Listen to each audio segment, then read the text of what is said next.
This is Democracy Watch. So, Mark, Tim Scott had come out just days ago as part of his whole Trump VP audition process and refused 6 times on air to commit to accepting the 2024 election results. That follows Mike Johnson laying a predicate for him and the rest of the Republican Party to also refuse to accept the results by now introducing this suggestion that undocumented immigrants are voting en masse. Trump himself has obviously been leaning this way for a long time as well, making a lot of suggestions to the same point. What does this signal for November? Look, I just wrote about this on Democracy Docket. We need to be clear-eyed about this. The entire Republican Party is telling us who they are. They told us who they were in 2020, and we should have believed them then. But they are telling us again they are not going to accept the results of the 2024 election. It is not just Donald Trump.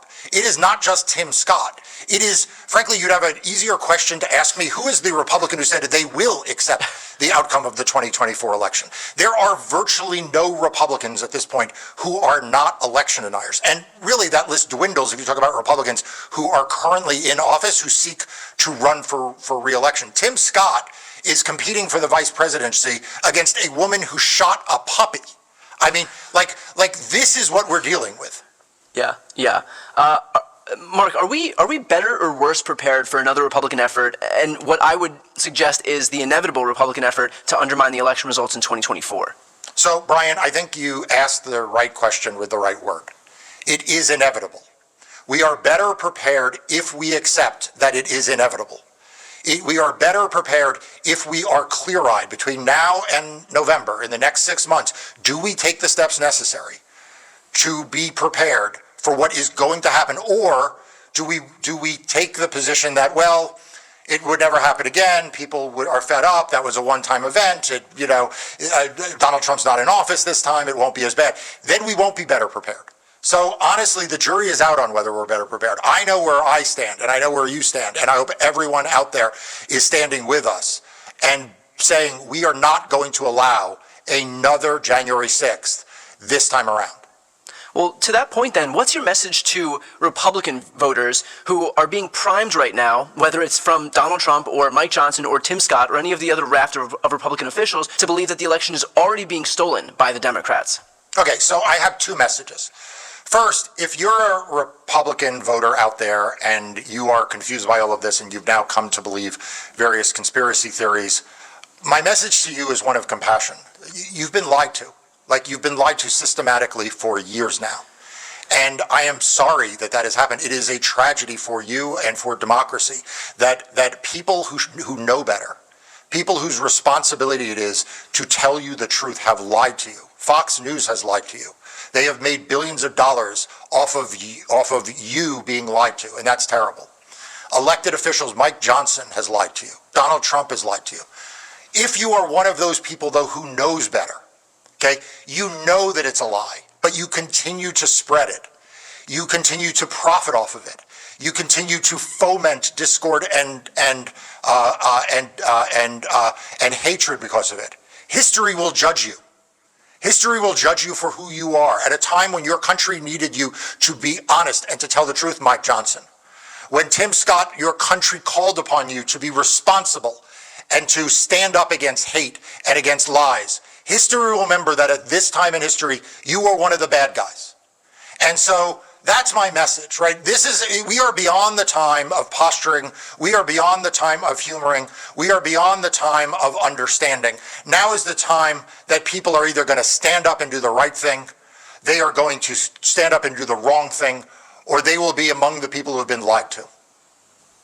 Couldn't have said that any better. And to that exact point, for folks who want to hear more from Mark, please sign up for Democracy Docket. It's the free news outlet he founded to focus on everything voting in elections. I'll put the link right here on the screen and also in the post description of this video. It is important to lift up good, progressive news sources, accurate, incredible sources of information. So that's exactly what Democracy Docket is. Mark, Tim Scott's branding isn't exactly that of an extremist. What does it say that even he is spouting this dangerous extremism in the mold of Trump? Yeah, so it says a couple of things. First of all, he ought to be ashamed of himself for doing it, number one. And the fact is the Republican Party lacks any shame.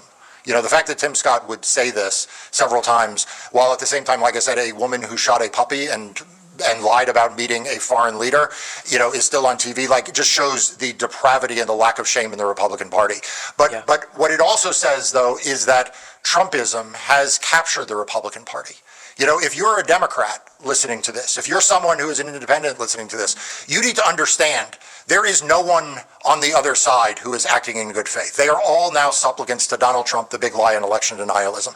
Election denialism is the only irrefutable minimum that you need to buy in to be a Republican in good standing. It is actually now the job question that they ask if you want to work at the RNC. It is what Donald Trump expects in terms of loyalty from everyone, from his driver to senators and members of Congress and governors and potential vice presidential nominees.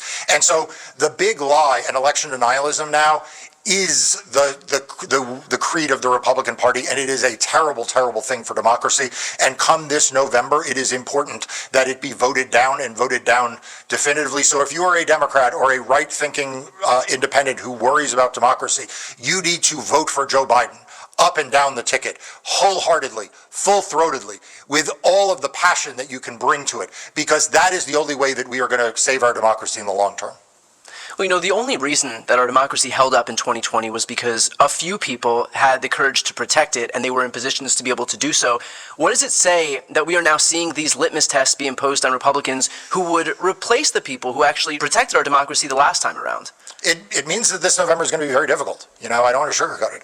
This is going to be a very, very difficult election to get through because you have more and more Republican officials in power who are election deniers. You have a Republican Party that is emboldened to engage in voter suppression and election subversion. You and I have talked before. The Republican Party is bringing lawsuits, or Republican allies are bringing lawsuits to literally have the right to intimidate and arrest election officials and voters. They are saying that is their First Amendment right to harass and intimidate election officials. They have shifted the Overton window of what is considered to be inbounds and out of bounds for Republicans so far towards authoritarianism that this is going to be a really, really challenging election. So what we're going to need is everyone to fight back, not literally, but figuratively, everyone to stand up in the town square, everyone to be part of the solution. So if you have time, you need to be an election worker. You need to get trained to be an election worker. If you are able to, you need to financially support, pro-democracy candidates. You need to make sure you are registered to vote. You need to check your voter registration. You need to make sure that your friends have checked their voter registration. You need to make sure everyone gets out to vote, because this is going to be a election in which the election deniers are motivated, they are energized, and they are willing to do anything. And so those of us who are just trying to have a free and fair election need to be prepared to do everything we can to ensure that as well. And for those watching right now, just to build on Mark's point, we're going to be doing a video specifically focused on what you all can do as we head toward 2024, that it's not just sitting here and waiting, that we have agency. So be on the lookout for that video. It's going to be this weekend. So if you're not yet subscribed, please make sure to subscribe. And if you're not yet signed up for Democracy Docket, again, please sign up for Democracy Docket. I'll put the link to both the channels and Democracy Docket right here on the screen. I'm Brian Tyler Cohen. I'm Mark Elias. This is Democracy Watch.